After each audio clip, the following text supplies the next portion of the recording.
Hera is the wife of Zeus, the queen of Olympus, and the Olympian goddess of marriage. As such, she is also the deity most associated with family and the welfare of women and children. Her marriage, however, was an unhappy one, since Zeus had numerous affairs. Jealous and vengeful, Hera made sure that each of his consorts some hard time.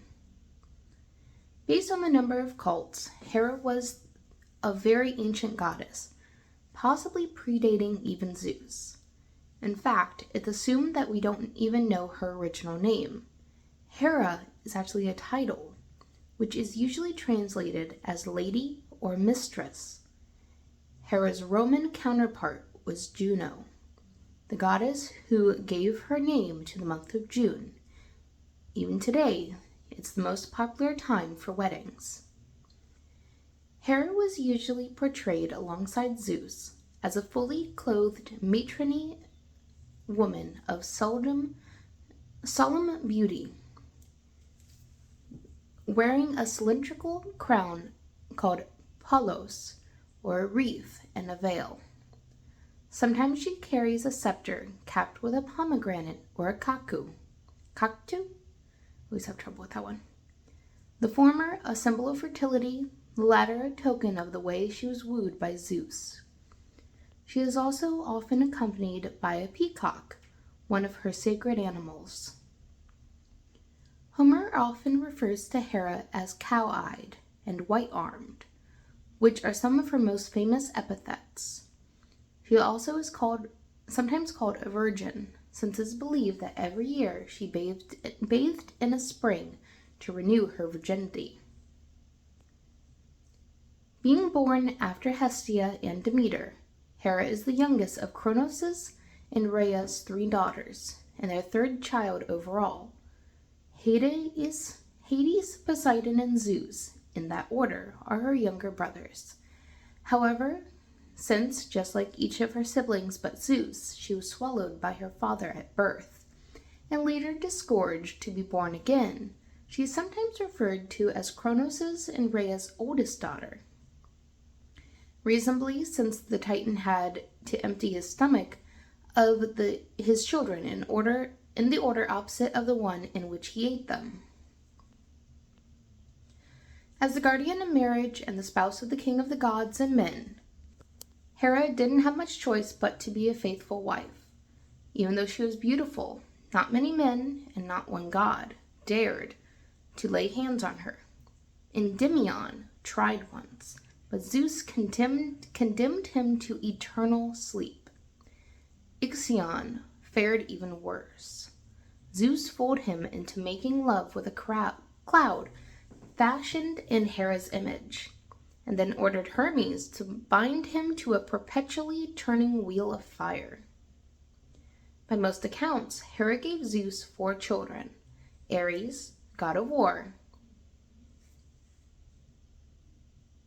Tyria, I always have trouble with this word. Oh my god. The goddess of childbirth; Hebe, the goddess of eternal youth; and Hephaestus, the god of fire.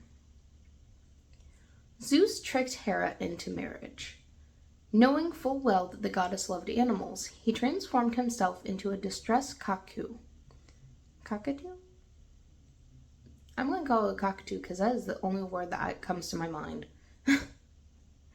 And reverted to his original form only when Hera took the poor creature to her breast to warm it. Ashamed for being taken advantage of, Hera agreed to a marriage. However, it didn't turn out to be a happy one. Zeus was brutish and cruel to everyone. Incapable of bearing this, Hera plotted a revenge plan with Poseidon, Athena, and possibly a few other gods. She drugged Zeus, and they bound him to his bed, while stealing his thunderbolt. Thetis, however, summoned Briareus, and he managed to quickly untie Zeus, who was subsequently merciless to the main schemer. He hung Hera from the sky with golden chains. To grant herself a release, Hera swore to never rebel against again against her husband. So she directed her anger towards Zeus's lovers and their offspring, becoming a jealous and vindictive wife. For example, she tricked Semele into forcing her lover, which she knew was Zeus, to reveal himself before her in all his glory. Since humans can't look upon the gods without incinerating, Semele perished into thin air. Later, she turned Callisto into a bear, after the latter gave birth to Zeus's child, Arcas. After some time, just as Arcas was just about to unwittingly kill his mother, Zeus placed Callisto and her son into the sky as constellations Ursa Major and Ursa Minor, the big and the little bear. Hera kept her daughter, Eileithyia, I think that's the closest I've gotten, from attending the birth of Apollo, postponing it by 9 days and nights. More famously, she did the same with Heracles. In this case, the delay caused Heracles the throne of Argolid. Arguably, Io was the one who endured the most. First, Zeus transformed her into a cow so that he could hide her from Hera. Then Hera sent Argus Panoptes to watch over her, and Zeus, Hermes to kill him. After that, Hera transformed Argus's ghost into a gadfly, which bothered Io in her bovine form all the way to Egypt. Finally, Zeus impregnated her there with Epithets. Just like most other Greek goddesses, when it came to her beauty, Hera was easily offended. Once Orion's wife, Side, Pomegranate, boasted that she was as beautiful as Hera, so the goddess sent her to the underworld.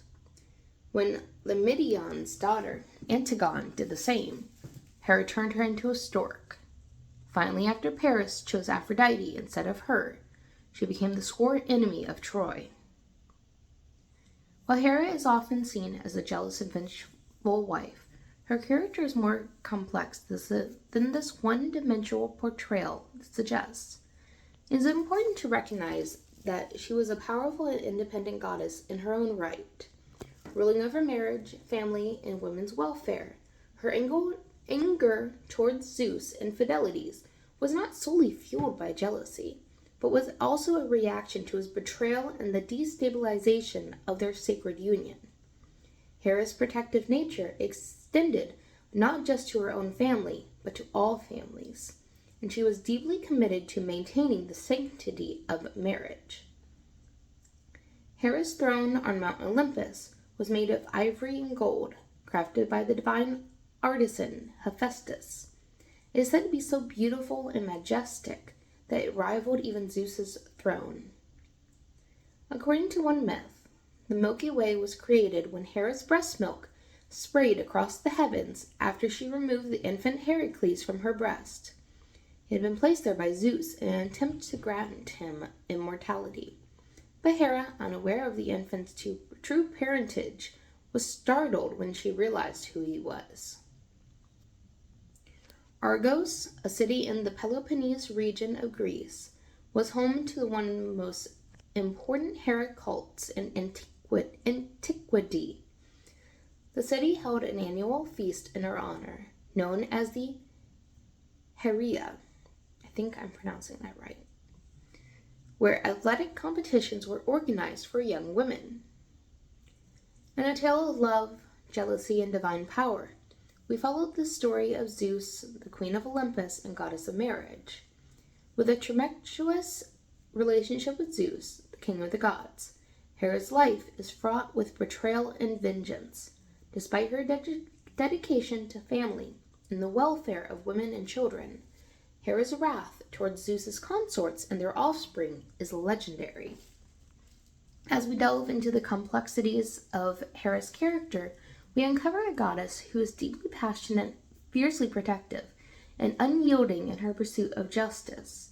In a world where relationships are tested and loyalty is paramount, Hera's story serves as a powerful reminder of the lengths that one will go for love and honor.